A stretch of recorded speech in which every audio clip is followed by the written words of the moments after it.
ഈ സിനിമയുടെ ഇടവേളകളിൽ ഞാൻ പലപ്പോഴും വായിക്കാനും ആളുകളായിട്ട് ഡിസ്കസ് ചെയ്യാനൊക്കെയാണ് സമയം കണ്ടത്. ഒരു കൊല്ലത്തിലൊരു സിനിമയാണ് പലപ്പോഴും ചെയ്യുന്നത്. അപ്പോൾ സിനിമ എടുത്തു കഴിഞ്ഞാൽ അന്തിക്കാട് ഒരു പ്രേക്ഷകനായിട്ട് ജീവിക്കുന്നൊരു കാലയളവുണ്ട്. അപ്പോഴാണ് ചിലപ്പോൾ ഈ ആനുകാലിക പ്രസിദ്ധീകരണങ്ങൾ കാണുന്നതും ടി വി കാണുന്നതും സീരിയലും സിനിമയും ഒക്കെ ഞാൻ വാച്ച് ചെയ്യാറുള്ളതാണ്. അപ്പോൾ അങ്ങനെ ഒരു സന്ദർഭത്തിലാണ് അപ്പം മനസ്സിനക്കരെ എന്നുള്ള സിനിമയിൽ ഷീല ചേച്ചി വന്ന് ഷീല ഭയങ്കരമായിട്ട് വീണ്ടും മലയാളി പ്രേക്ഷകരുടെ മനസ്സിലേക്ക് കയറി നിൽക്കുന്ന ഒരു കാലം. പിന്നെ വീണ്ടും ചേച്ചി വേറെ പല പടങ്ങളിൽ അഭിനയിച്ചു. ചേച്ചിയുടെ ഒരു ഇൻ്റർവ്യൂവിൽ ചേച്ചി എഴുതി കണ്ടു, മോഹൻലാലിൻ്റെ കൂടെ ഞാൻ ഇതുവരെ അഭിനയിച്ചിട്ടില്ല.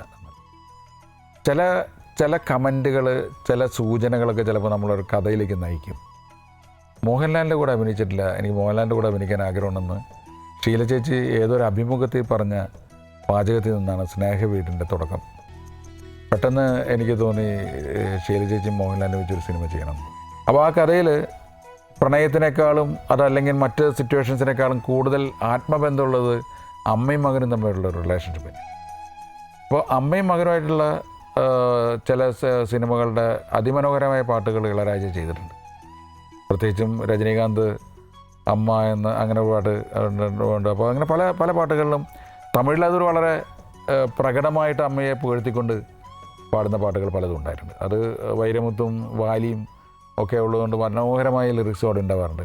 അപ്പോൾ രാജ് സാറിനോട് ഞാൻ പറഞ്ഞതാണ്, മലയാളത്തിൽ അങ്ങനെ അധികം പാട്ടുകൾ ഉണ്ടാവാറില്ല. ഉണ്ടായിട്ടുണ്ട്, വളരെ കൂടുതലുണ്ടായിട്ടില്ല. അപ്പം അമ്മയും മകനും ചേർന്നിട്ടുള്ള സോങ്ങാണ്. മകൻ അമ്മയെപ്പറ്റി പാടുന്നതായിരിക്കണം. അപ്പോൾ റഫീഖ് അഹമ്മദാണ് അതിൻ്റെ ലിറിക്സ് എഴുതിയത്. റഫീഖിനോടും ഞാൻ വിളിച്ചുകൊണ്ട് അദ്ദേഹം ഇളയരാജ സാറ് ഇട്ട ട്യൂൺ കേട്ടിട്ട് ജനനിയെ സ്തുതിച്ചുകൊണ്ട്, അമ്മയെ സ്തുതിച്ചുകൊണ്ട് ലാൽ അഭിനയിക്കുന്ന ഒരു പാട്ടാണ്. അത് വളരെ ഭംഗിയായിട്ട് റഫീഖ് എഴുതുകയും ഇളയരാജ ട്യൂൺ ചെയ്തു.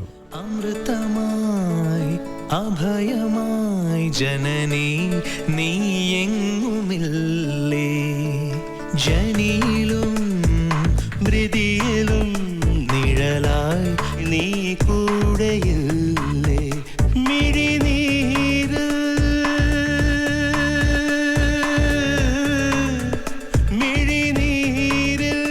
തെളിവാനിൻ കനവായി നീ, മൊഴി തോറും പുതുമണ്ണിൻ നനവായി നീ, ഒരു പാലാഴി പോൽ നെഞ്ചിൽ നീ എങ്ങും അമൃതമായി അഭയമായി ജനനി നീ എങ്ങും ഇല്ലേ. രാജാ സാറിൻ്റെ ഒരു മെലഡിയിൽ നിന്ന് നമ്മൾ എന്താ പറയുക, നമ്മളെ അട്രാക്ട് ചെയ്യുന്ന ആ ക്ലാസ്സും അതിൻ്റെ ഒരു ഭയങ്കര ഒരു ക്വാളിറ്റി ഉണ്ടാവും അതിൻ്റെ മെലഡിക്ക്. That is definitely there in this song. ഈ പാട്ടിൻ്റെ കാര്യത്തിലും അങ്ങനെ തന്നെയാണ്. അതിൻ്റെ സിറ്റുവേഷൻ, അതിൻ്റെ പിക്ചറൈസേഷൻ, അതിൻ്റെ അറേഞ്ച്മെൻറ്റ്, ഓർക്കസ്ട്രേഷൻ എല്ലാം കൊണ്ട് ഇളയരാജ സാറിൻ്റെ ആ ഒരു ക്ലാസ് ആ സോങ്ങിൽ ഡെഫിനറ്റ്ലി ഫീൽ ചെയ്തിട്ടുണ്ട്. പിന്നെ കേൾക്കുന്നത് നമ്മളൊരു പുതിയ വോയിസിലും ഒക്കെ ആകുമ്പം ഭയങ്കര രസമാണ്. ആ പാട്ടിൻ്റെ സിറ്റുവേഷൻ വൈസ് എല്ലാം വളരെ ബ്യൂട്ടിഫുൾ ആയിട്ട് തന്നെ യോജിച്ചു പോകുന്ന രീതിയിലുള്ളൊരു പാട്ടാണ്. കൊഞ്ചാൻ വെമ്പും ചുണ്ട് പഞ്ചാമൃതമായി, മിണ്ടി കൊഞ്ചാൻ വെമ്പും ചുണ്ട് പഞ്ചാമൃതമായി, ചിമ്മി ചിമ്മി മിന്നും കണ്ണിൽ കന്നി നീലാവായി,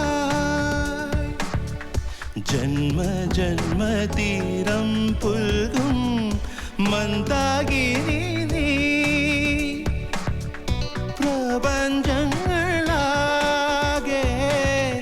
നിറഞ്ഞിടും നേരെ, മനതാരിൽ കതിരായി നീ വിരിയണം,